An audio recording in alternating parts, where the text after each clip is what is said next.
checked again.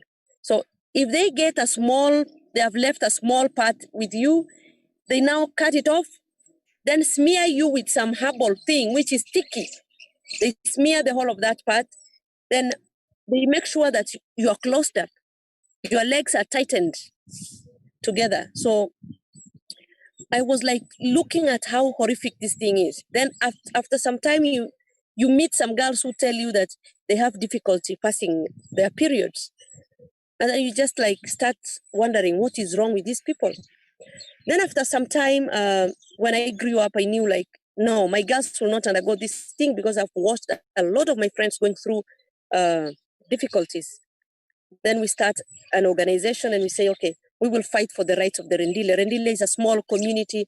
No one knows about Rendile. So we fight for ourselves and then things will fall into place. Then when you tell girls not to undergo FGM, they stay, they finish university, they get husbands from our area, our local place of Rendile. Then a girl who has finished university, has got everything, comes back home and gets circumcised.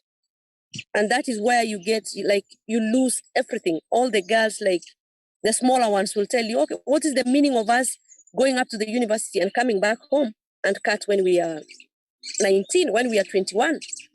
Why can't we cut up when we are 8? So it beats logic. So now we came up with a strategy of where we say a sister's keeper. Let us be our sister's keepers.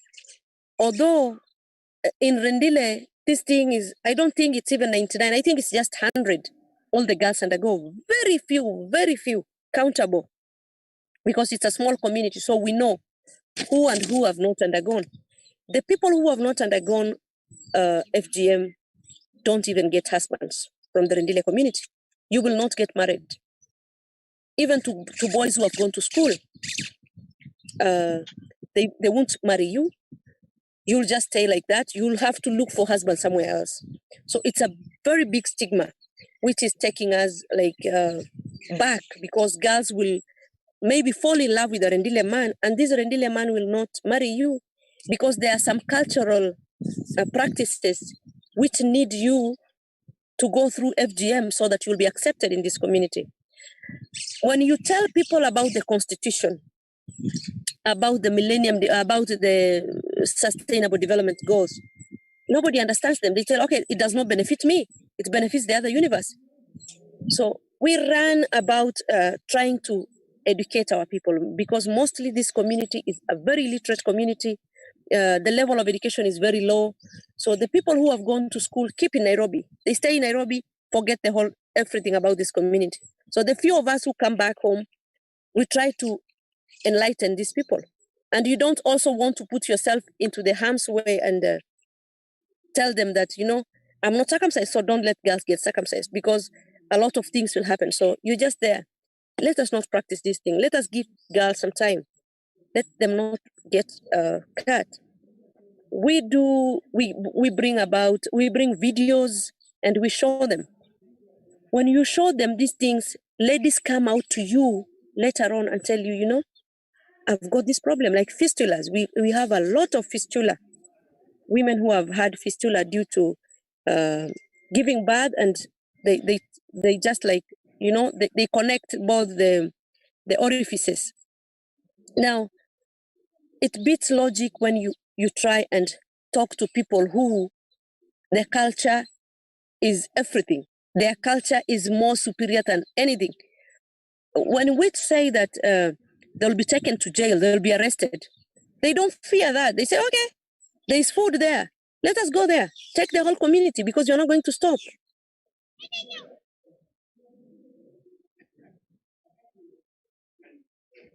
Rose, I think we lost you again.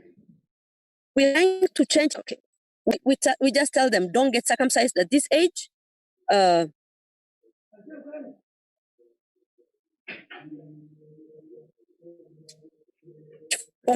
undergo FG. So that is how it happens. So we are trying our level best, and the Day of African Child, we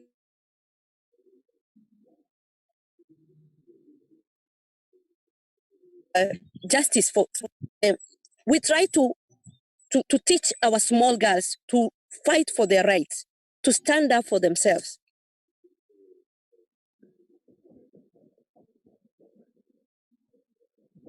Hope, inshallah, we are just praying that it will be okay. Yeah, thank you. Okay.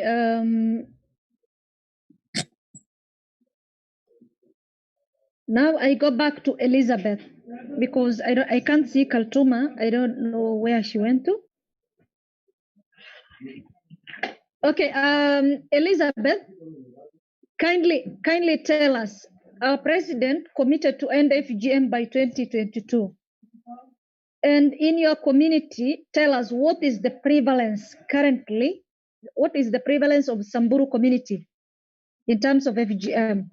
And then how do you think we can ensure that we end FGM by 2022 as the president committed? What needs to be done? What do you think can be the best way approach for your own community to end FGM by 2022? And what is the role of a survivor towards making this a reality? Okay, thank you very much, Saidia. You know, our people, FGM is like a part of their culture. FGM is not that easy for them to end. This is a thing that will take years and years for us to end FGM gradually, because we are trying to tell our people, because they have put in their minds that FGM is a part of our culture. Then we are the ones who are trying to tell them it's not a part of their culture, because FGM, what we used to say is FGM originated from Egypt. So it was slavery. It was not a part of our culture. So we are trying to tell them, just teach them slowly. Because when you say that now we can end FGM 2022 years, the president of state, I don't think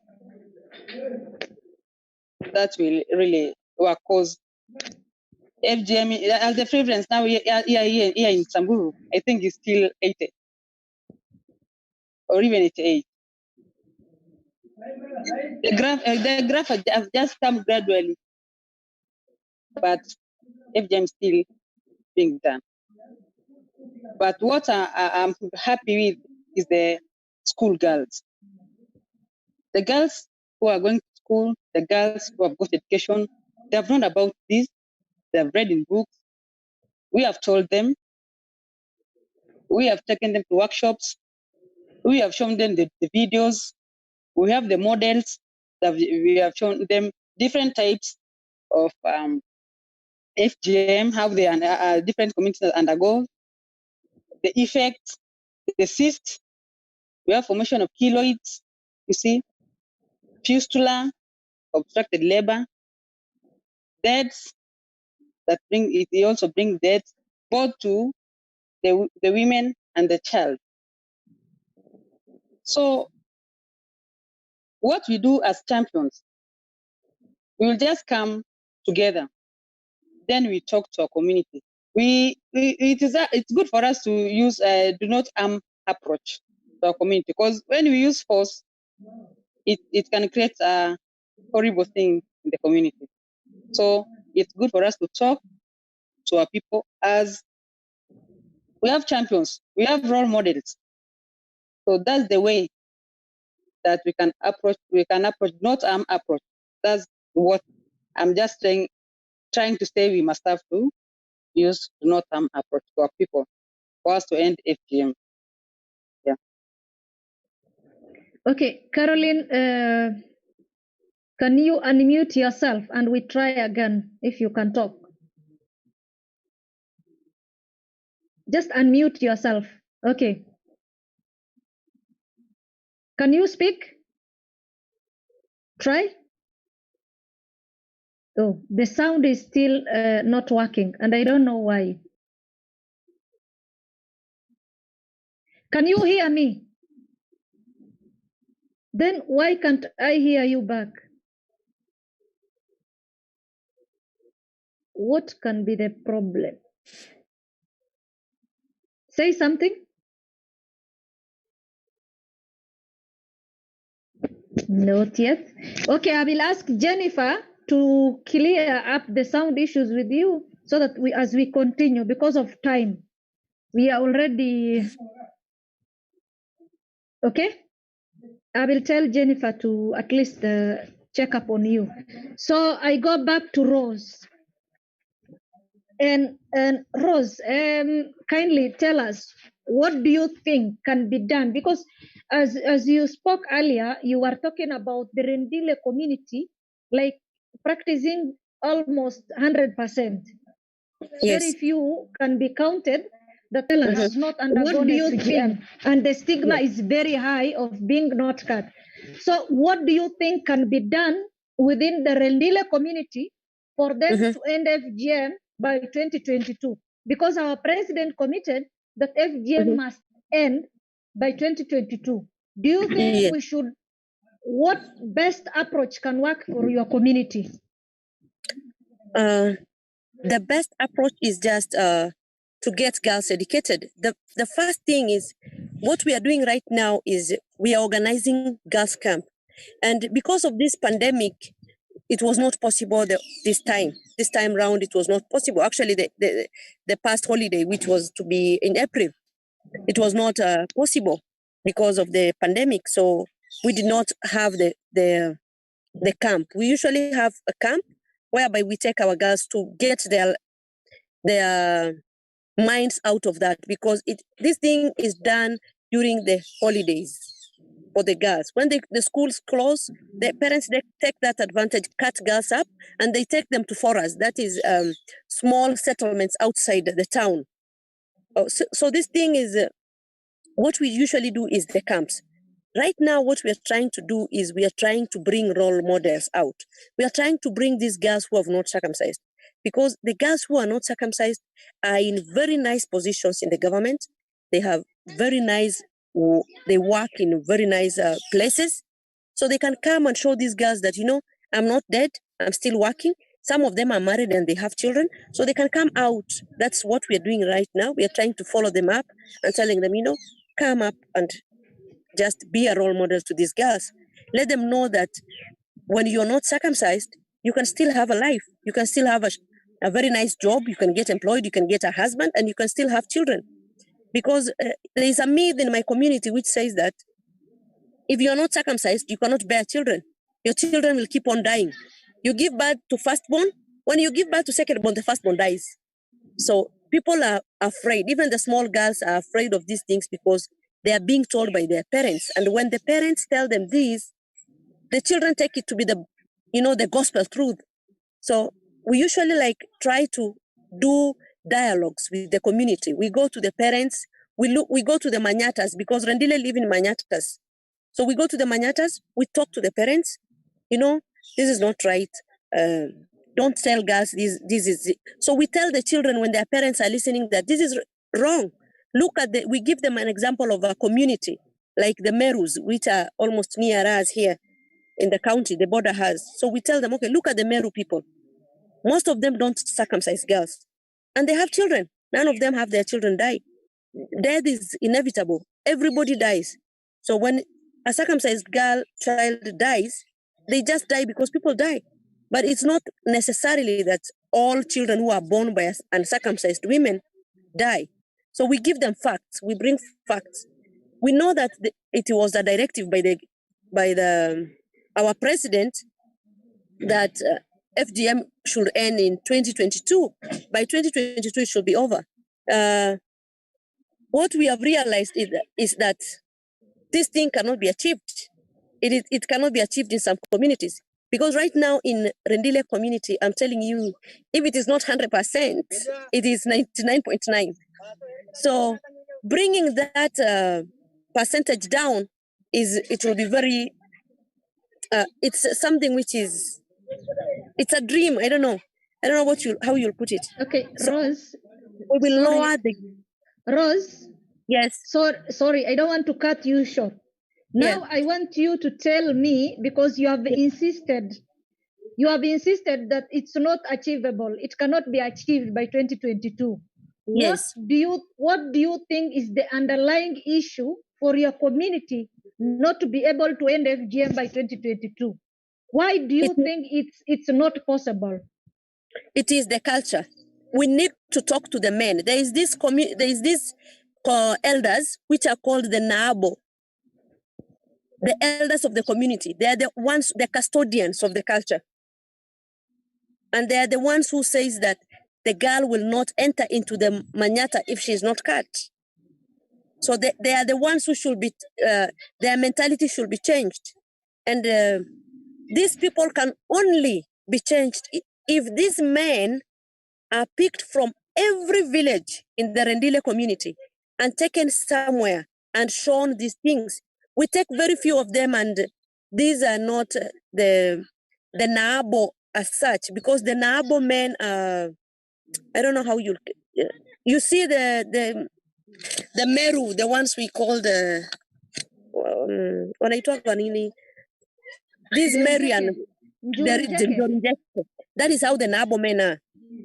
Very, very strong, and they're the only ones who can change this thing, and it will take a very long time. So there was one alternative we thought about. There is this thing called Mayan, which is a blessing. Every girl who is in that community who is supposed to undergo FGM, if these men can come out and bless these girls, all of them in that age set who are supposed to undergo FGM, then it can be achieved. But if we don't involve the Naabo men, it cannot be achieved. It will be very hard. We need to bring these men and also change the mentality of some of our allies who are there. Like, we need our politicians to stand up with us. They're afraid to lose their seats. We tell them, okay, let us tell our people the truth. This is a directive, and they will face very hard consequences. They're not there. They're not ready to lose their seats. So they would rather, I'd rather the community rots in hell and I win the seat. So it's a very hard bargain, but we are trying our level best. Yeah. Am I still there?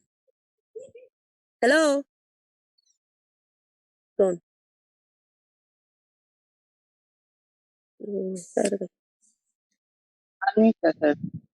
Hello?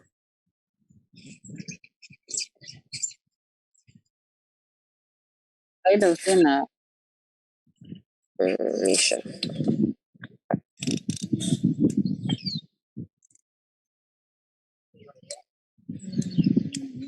Caroline, Rosa, I will come later to you. Caroline, can you still speak?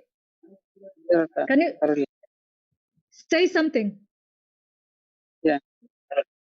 Caroline, kama yeye anaje. Kaya mkokote. Lakini takuda yore ni. Lakini takima meaning type ni.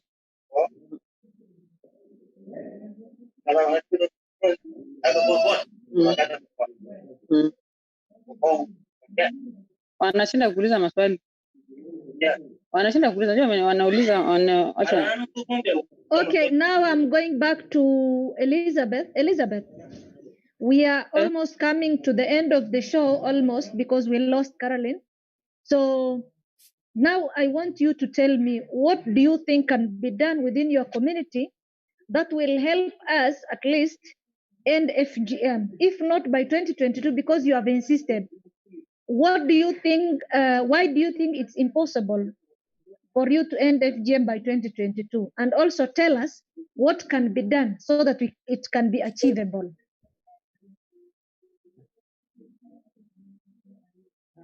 Okay, thank you very much.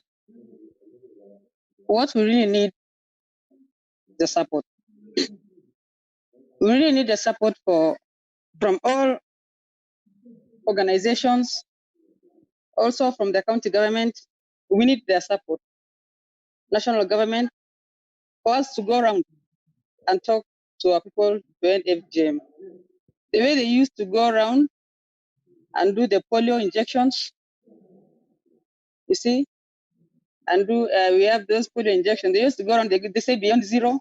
So even as we want to start that movement, we go around, we go down to the grassroots, then we need the help of the national government. We need the help of the county government, because the politicians, they don't want to hear this. When you tell the politician to talk about FGM, and they know it's a real thing, it is being happening, and they just say no, because they don't want to lose their seats. So we want their help also. It's better for them to lose the seats and save our girls, because they will be saving their siblings, they will be saving their sisters. You see, they will be saving the girls worldwide, because it's not the only Samburu community who are practicing FGM. Many communities practice FGM. So we must have to engage ourselves. I say it is a must. I use that name must because I'm feeling it. I don't want again our girls to undergo the cut. That's why I'm using the name must with big letters. We need your support. National government, county government. We want the budget. Yes, they have said that FGM is legal. We want the bill of FGM to be put in. We have the budget of FGM for us to go around all over Samburu. We talk with the elders. We have spiritual elders in our community. They are human beings. Maybe they don't know. Because many of them, when I talk to them, I can get 5 of them coming and tell me, oh, my daughter, yeah, this thing, yeah, is real. Because I had a workshop of men, of elders. Thank you so much. Now I go back to Kaltuma. Kaltuma, and before you were lost, and we were talking about our president committed to end FGM by 2022. Do you think it's achievable by 2022, Kaltuma? And given that the Somali prevalence, Elizabeth, kindly mute yourself. So Kaltuma, given that the prevalence among the Somali community is at 94% currently, and our president committed to end FGM by 2022, do you think it's achievable? And again, what do you think can be done within the Somali community for us to end FGM and get it to zero? Unmute yourself. Kaltuma, unmute yourself. Yes, Adi, as you said, the prevalence in our community is very high, which is 94%. 2022 is too soon. We might reduce the figure, but we can't achieve 0%. So I think what we can do is, the first thing, we should give more focus on our daughters. We need to empower them. Once you empower the victim to say no, I think that's the right thing to start with.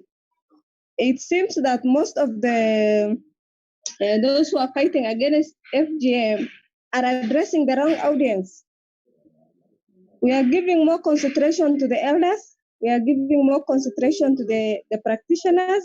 I think we need to empower the girls to say, no, this is not right. If my daughter, who is now 6 years, knows that FGM is harmful and she will not allow to undergo the same, why can't we do that campaign on the young girls, on the young mothers, on the women?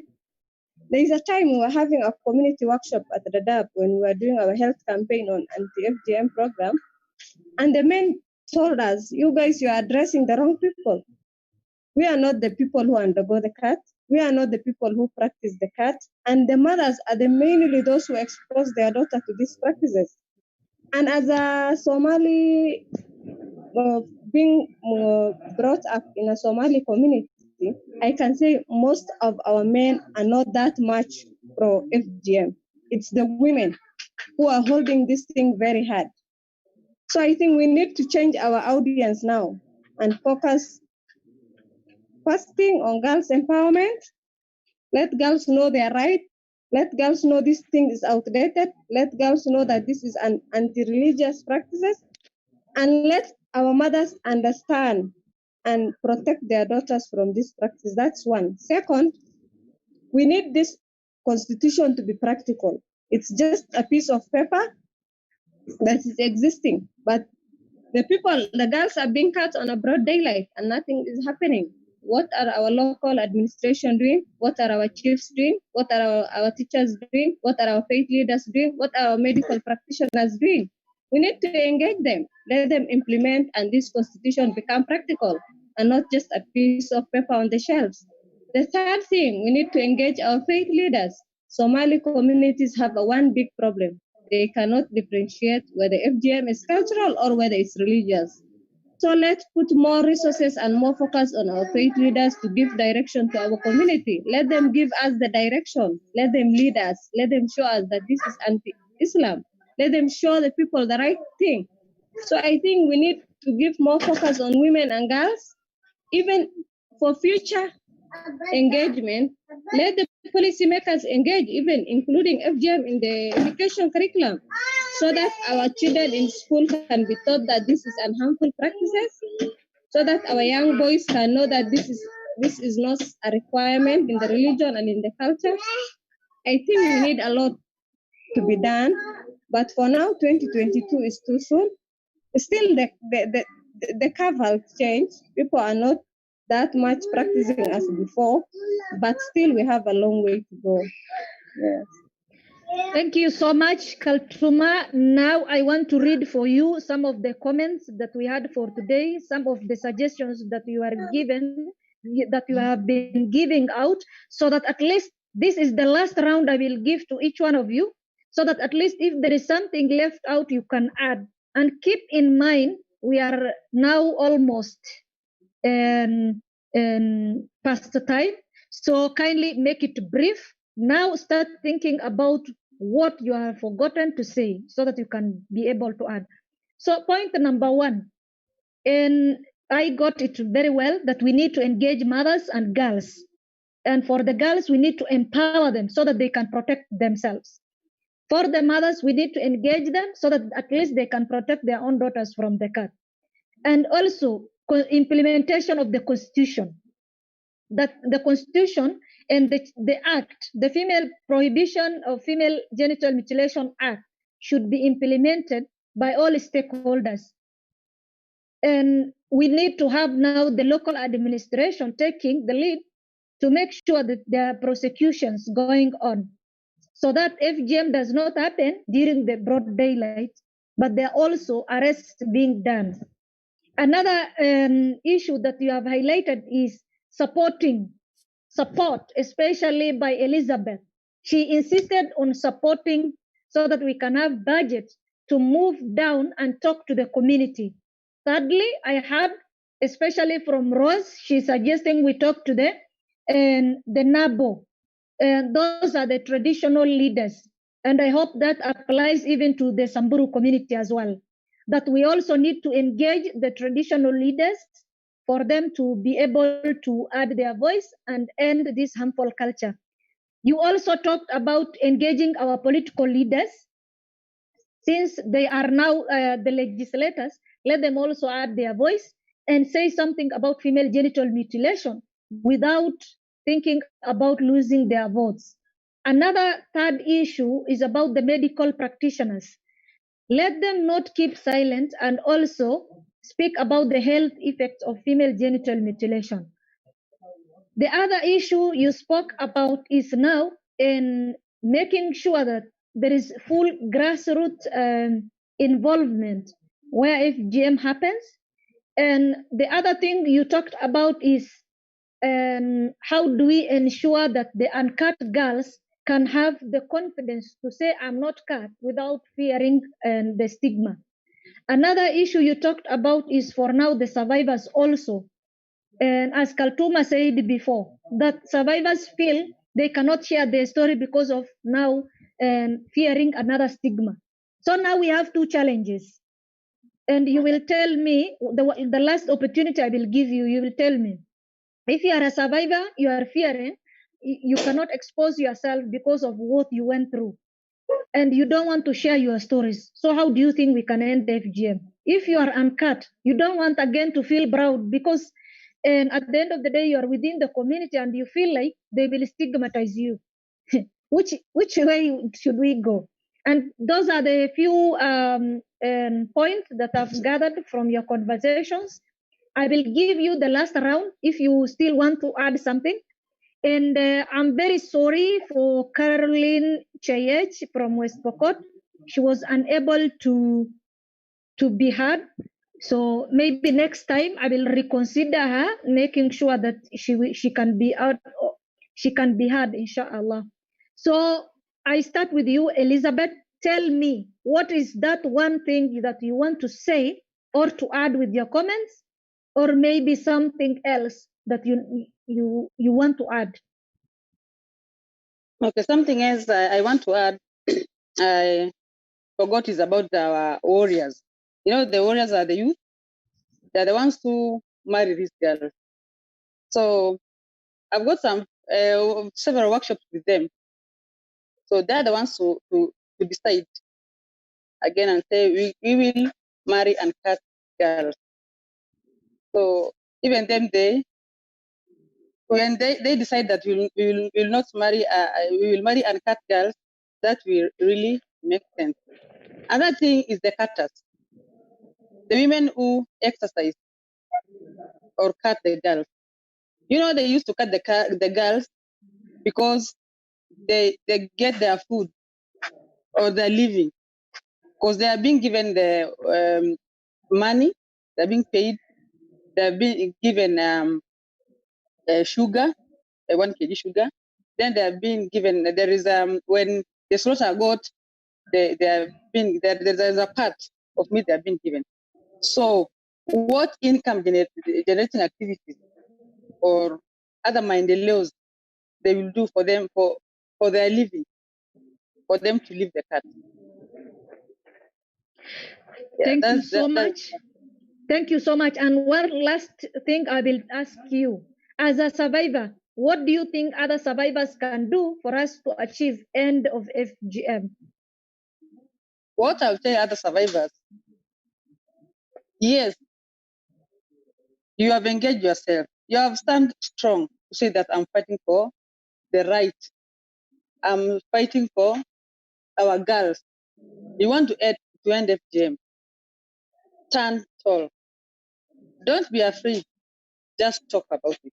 Because everyone wants to listen what happened. Like they have talked. I'm not afraid, and I will not be afraid at all. I will talk and tell everyone what I've undergone. And it is true that I've undergone. And that's the thing which has made me to save the lives of our girls. Please, don't be afraid. Just speak out. Have the voice. Be a whistle blower, and we save our girls. Thank you so much. Now, I want to give the chance to Kaltuma. Kaltuma, unmute yourself kindly and tell us what is that one thing you want to add, and what is your clarion call for survivors of FGM?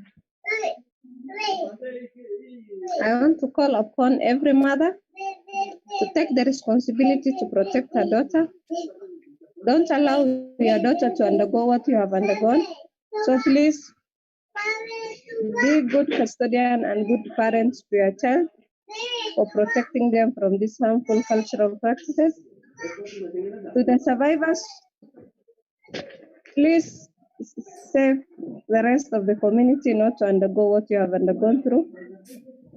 Let's take this as a personal initiative at household level.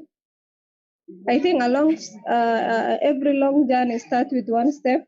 I think if every household, if every promises to protect her daughter, I think that will be a generational change. If I protect my daughter today and she protects her daughter, so I think it will be something.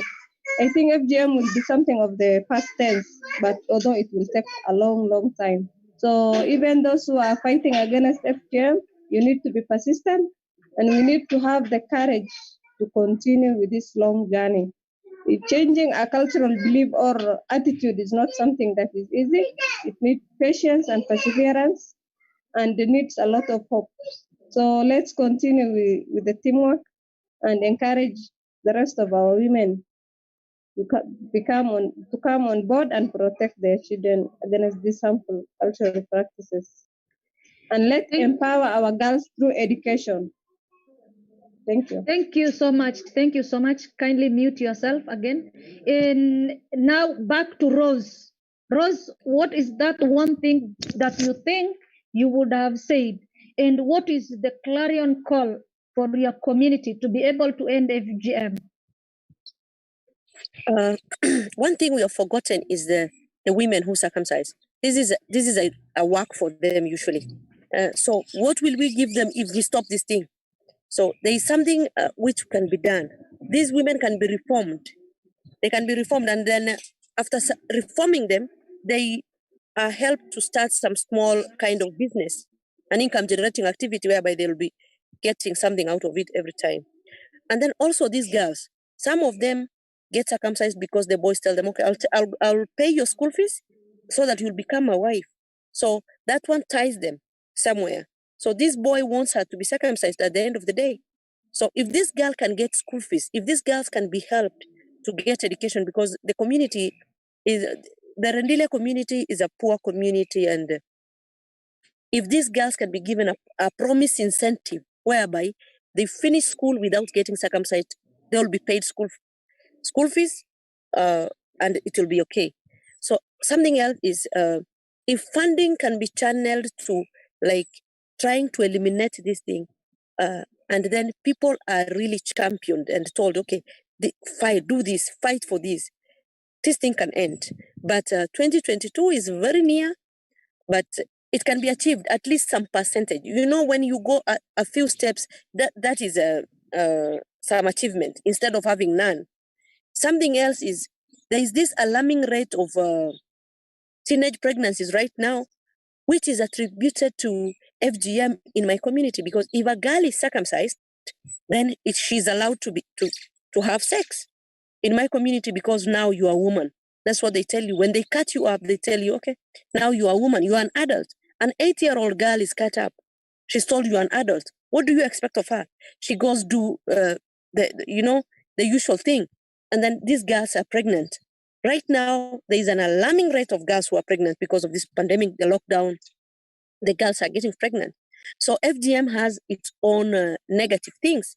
Because if these girls were not circumcised, if these girls were led to be, old enough, they will not have gotten pregnant, because they'll say, I'm uncircumcised and I'm not supposed to engage in sex. So in my community, if a girl is circumcised, they say, this is a woman. She can go ahead and have a child. But if she was uncircumcised, everybody will laugh at her. So it would have taken the teenage pregnancies down. So this thing is, when people are told, you go to the people and tell them, if you never cut up your girl, she will not be pregnant. Now let us stop cutting up our girls. Let them grow. Let them finish secondary school. Let them finish university. Then they can come and choose for themselves. By that time, the girls are enlightened. When they come home, they say, I'm not undergoing this thing. So those are the things that we need to kusisitiza, kusukuma, zingie kabisa. They go inside so that people can, grab them and take them to heart. Thank you. Okay, you can mute yourselves. Now we are coming to the end of the show, and we were live on Facebook and YouTube. And I want to thank all of you. I'm also a survivor of FGM, only that I didn't share my story because I'm the host. So now, as a survivor of FGM, I want to urge each one and every one of you, let us not all say it's not possible. Let's start by doing something for our own community. For me, I want to urge you all, let us not depend on the government, whether the county or the national, for us to end FGM. These are our own girls. Start with your own daughter. Start with your own sister. Start with your own family. Make sure that every girl from your family is safe from female genital mutilation. Because we are not ending FGM because of the president committed. We want to end FGM because our girls need to be free from female genital mutilation. I hope you all understand. And I have 3 beautiful daughters who have not gone through FGM. And I'm very proud. I'm a very proud mother, actually. And I want each and every survivor to make sure that her daughter does not go through FGM. And sharing our stories does not mean we are subjecting ourselves to further stigma. It means that people understand what we went through so that at least other girls should not fall victim or fall into the trap of being undergoing the cut. Thank you so much to our esteemed viewers and to our panelists and also to our host, that is Mutoto News. I say thank you so much. So can we all say bye-bye? Jennifer, are you back? Jennifer, kindly unmute yourselves. So I'm back. Yes, I'm here. I'm here. Okay, the floor is yours. Now we want to say bye-bye. Thank you all for joining, Sadia. And next week, we're back on Tuesday between 4 and 5 with this conversation with Sadia. The last 2 weeks have been busy with the Day of the African Child, and they just happened to fall on Tuesday, so we were not able to hold our weekly talk. But we'll try to hold this week's talks every week with different topics around FGM. And Sadia is going to bring very high panel, and we're hoping we can get someone from the UNFPA, someone from UNICEF, someone from Girls Not Bride to come and have a conversation that leads to solutions towards ending FGM. Thank you so much for joining us, and see you next week on Tuesday with Sadia. Thank you. Bye-bye. Bye-bye. Bye. Bye.